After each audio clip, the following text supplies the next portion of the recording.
The Lord be with you. A reading from the Holy Gospel according to Luke. Glory to you, O Lord. Some Sadducees, those who deny that there is a resurrection, came forward and put this question to Jesus, saying, "Teacher, Moses wrote for us, if someone's brother dies leaving a wife but no child, his brother must take the wife and raise up descendants for his brother. Now there were 7 brothers. The first married a woman but died childless. Then the second and the third married her, and likewise all the 7 died childless. Finally the woman also died. Now at the resurrection, whose wife will that woman be? For all 7 had been married to her." Jesus said to them, "The children of this age marry and remarry, but those who are deemed worthy to attain to the coming age and to the resurrection of the dead neither marry nor are given in marriage. They can no longer die, for they are like angels, and they are the children of God, because they are the ones who will rise. That the dead will rise, even Moses made known in the passage about the bush, when he called Lord the God of Abraham, the God of Isaac, and the God of Jacob. And he is not God of the dead, but of the living, for to him all are alive." Some of the scribes said in reply, "Teacher, you have answered well." And they no longer dared to ask him anything. The Gospel of the Lord.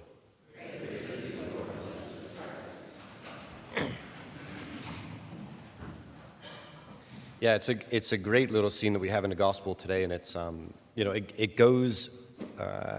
it points beyond itself in some very serious ways, and ways that of course I'd like to explore. So the Sadducees, of course, the great deniers of the resurrection, and we can think of any number of reasons why that's the case, and I would say that there's a coming together of a handful of things into this kind of node of corruption that I think we have to explore just a little bit. The Sadducees are the aristocrats of the day, right? So and part of that is just to say that they have something to lose, right? Or let's say even better than that. They are well invested in some particular thing. And that some particular thing, of course, is their own rule. It's their own power. And their investment, I think, can be seen in, say, the temple itself and the enriching, the quote-unquote flourishing of the temple. Of course, they're enriching themselves all the while, right? We're going to build a big and beautiful temple, of course, and we're going to build it for God. And, of course, the people will benefit from it, right? But of course,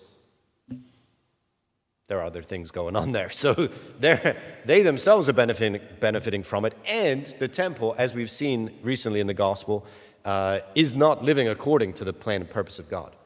It's not doing what God intended for it to do. But they're totally invested in that. So then you talk about things like the resurrection. The resurrection when God will, you could say 2 different ways here. God will raise his faithful people, or God will raise all people, choose one, at the end of the age. And that will be a time of God putting things to rights. God's justice coming to bear throughout all of creation. With, I will say, the temple as a particular focus, right? Because the temple was supposed to, and the temple and the temple regime, the temple authorities, the religio-political rulers of Jesus' day, right? When God's justice is let loose on the earth, guess who has something to be concerned about? The guys who were taking the things of God and, let me say gently, bending those things to their purposes. And I think they probably were like shaking a little bit more than that, right? Because they knew in their inmost depths what they were doing. I mean, they knew probably not on the outside as well what they were doing. So there's all this stuff is coming together. This is one of the reasons they want to deny the resurrection also, because a people who believe in the resurrection of the dead, who believe in God acting in a decisive way to put the world to rights, their imagination is formed by God's kingdom of holiness and justice, that will be achieved, and they might want some part in achieving it. The Sadducees don't want a people like that. They want a people whose imaginations they themselves form so that they can serve, again, their purposes. Right, so all this stuff, I don't know if we're supposed to hear some of this stuff in the scriptures. Okay, so then we have other stories besides this, silly little stories that the Sadducees tell to kind of hold their position, at least publicly, to form again the imagination and minds of the people that they're interacting with, to say, you know what, the resurrection is really, it's absurd, isn't it? Isn't the resurrection absurd? Like, think about this one.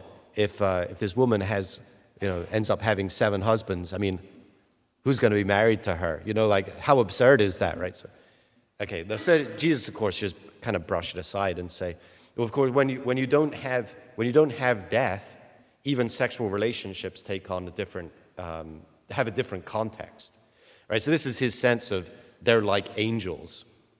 And can I say something? I know I don't know if I want to offend people like this, but I mean, it's true, so it's like, that's the balance. Do I say it's true, it's offensive? It's really not offensive, but marriage is for life. But marriage is not like an ontological change that you bring with you into the age to come. I don't know what it means in terms of like what the relationship of man and wife, close companions in the journey of discipleship, what relationship they have in the age to come. But we wouldn't call it marriage. I mean, when you die, your spouse can get married to someone. I mean, I'm saying that my parents are in the church, so it's not like I'm avoiding this. Like, I don't know that either of them would get remarried.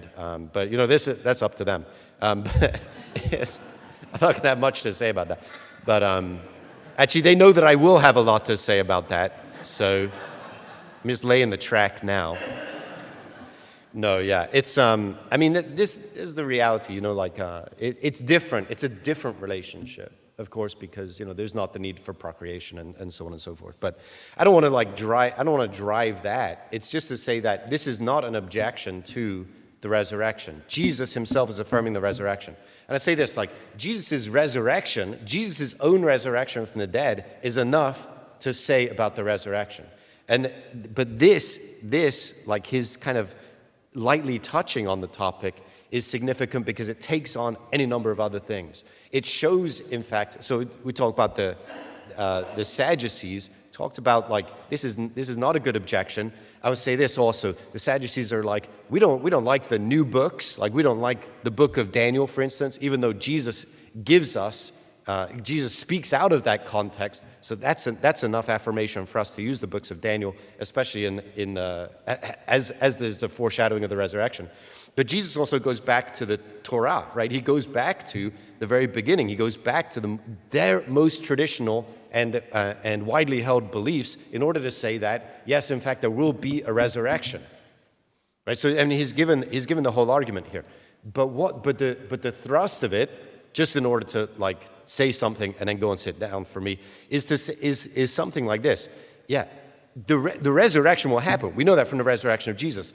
But the pulling back into the recollection of this particular story, this encounter of Jesus with the Sadducees, Jesus teaching on the resurrection, is to say this: Jesus stood face to face with the Pharisees. He was toe to toe with the Sadducees. He was toe to toe with the corrupt and corrupting religio-political rulers of his day, with the power of his day. He was toe to toe with them, and he did not back down from preaching the truth of the resurrection, even though he knew that would lead to his demise, even because he knew that was speaking truth to power. But it's saying God will have his day, and God will have his day even over the most significant institutions of your life, even over the things that you have invested most of your life and time and energy and all the rest in. God will have his day. And he will even overturn the corrupt rule of the temple, even though everybody holds it in high esteem, and even though everybody's working tirelessly to build it, even though the whole national agenda and hope of Israel is gathered onto the temple. God will overrule it because it is not serving his purposes. This is word for us who live in anticipation of the resurrection. We have to go with God. We have to sign on to his plan. It's the only thing that matters. Nothing that pits itself against God will ultimately stand. All corruption will be rooted out. All systems of injustice, everything that opposes God will be turned over. Where are we investing? You want to invest in that burning trash heap of whatever, right? It's like, what are we doing? We have to invest in God and his way.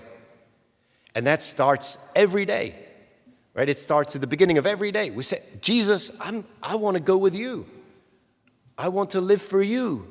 Your way is the way that endures forever. Your kingdom is the kingdom that endures forever. Your justice is the world's hope. Your justice is the only justice. We don't want to be deceived. We don't want to be led off course. We don't want our energies sucked dry on something other than God and his kingdom. And today we bring ourselves before God in the hope of the resurrection, knowing that everything we invest in God and his kingdom will likewise endure for all ages.